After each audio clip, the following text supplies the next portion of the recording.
Hello everyone. So in previous classes I was discussing about different issues and approaches in decision tree learning. So one of the issue that I was discussed in the last class is handling training examples with missing attribute values. So this I was discussed in the last class.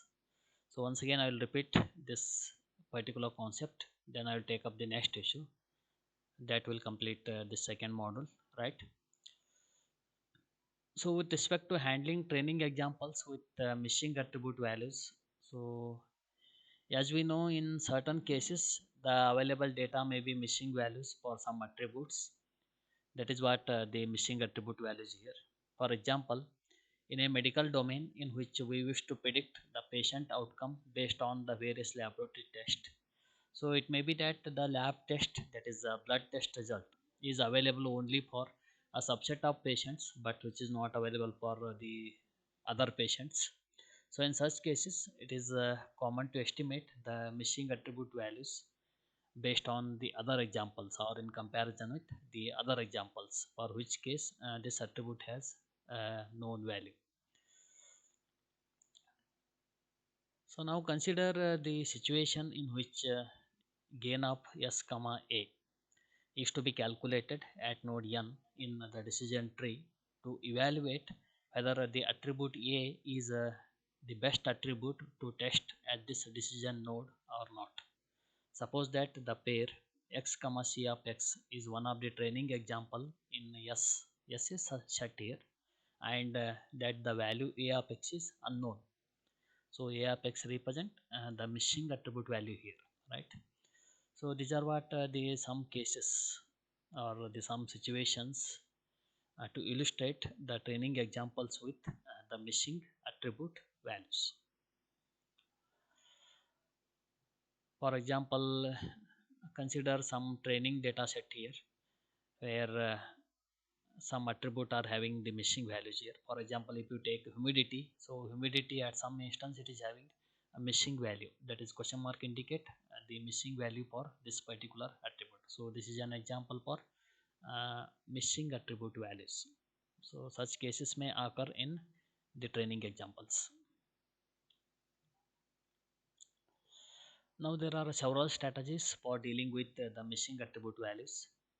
So one such strategy for dealing with the missing attribute value is to assign it the value that is most common among the training examples at node n.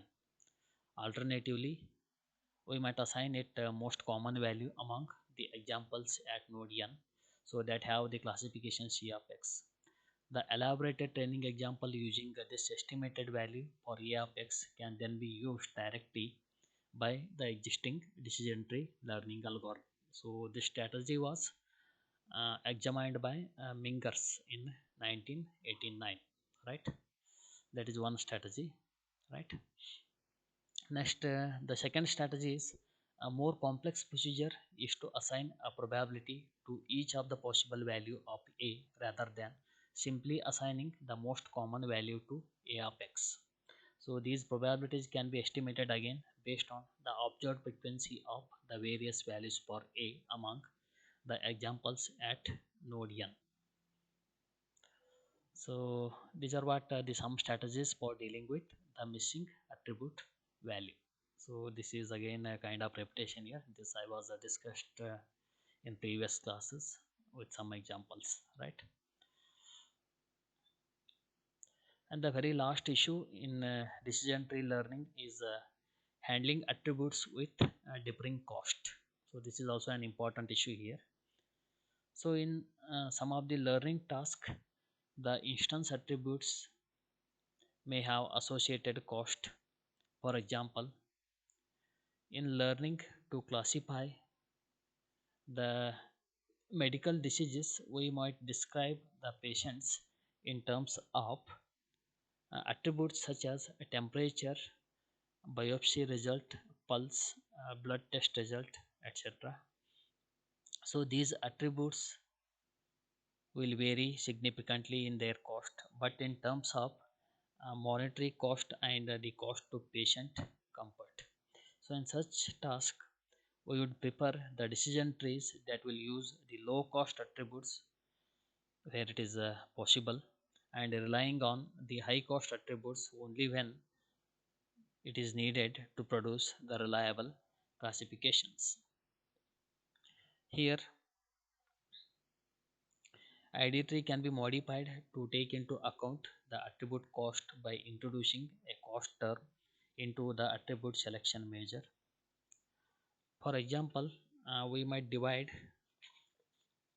the gain by the cost of attribute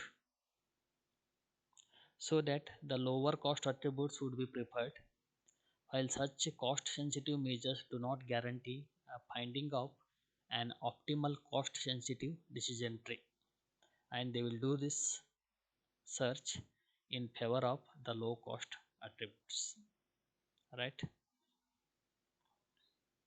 So there are several developers or research persons, they describe one such approach and apply to a robot perception task in which the robot must learn, classify different objects according to how they can be grasped by the robot's manipulator.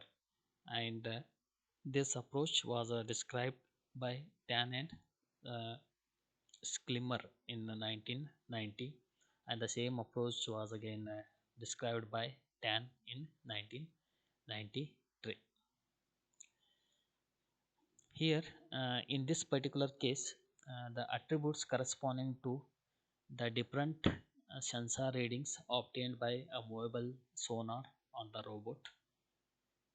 Then the attribute cost is measured by the number of seconds required to obtain the attribute value by positioning and operating the sonar.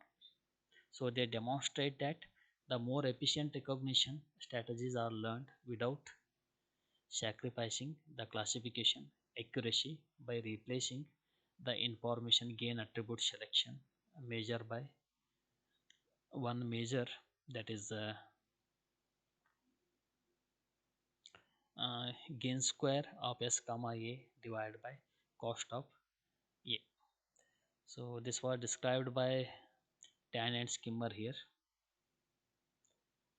So they demonstrate that the more efficient recognition strategies are learned without sacrificing the classification accuracy by replacing the information gain attribute selection measure by this particular measure, that is gain square of s comma a divided by cost of a. Then there is one more person called as Nunez.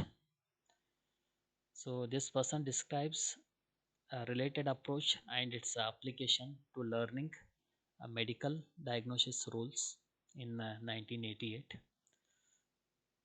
Here the attributes are different symptoms and the laboratory test. So he has considered the attributes as different symptoms and laboratory test with the differing cost. And his system uses a somewhat different attribute selection measure, that is 2 raised to gain of s comma a minus 1 divided by cost of a plus 1 raised to w, where w belongs to 0 or 1, means w is in the range of 0 to 1. So w is a constant here that will determine the relative importance of a cost versus the information gain. Then in 1991, Nunez presents an empirical comparison of these two approaches over a range of tasks. That is, these two approaches in the sense the approaches which was described by Tan and Skimmer, and the same approach which was described by Nunez. So here he has presented an empirical comparison of these two approaches over a range of tasks.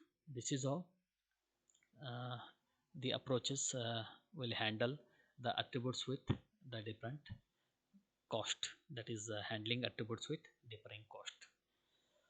So these are what the different issues and the important approaches in the decision tree learning. So with this I am going to complete this particular module. that is the second module. So this second module is completely about decision tree learning and the decision tree learning algorithms and the approaches. So by this I have completed the two modules successfully. Then I am going to give you the assignment on these two modules, right? So that I'll try to submit. Thank you.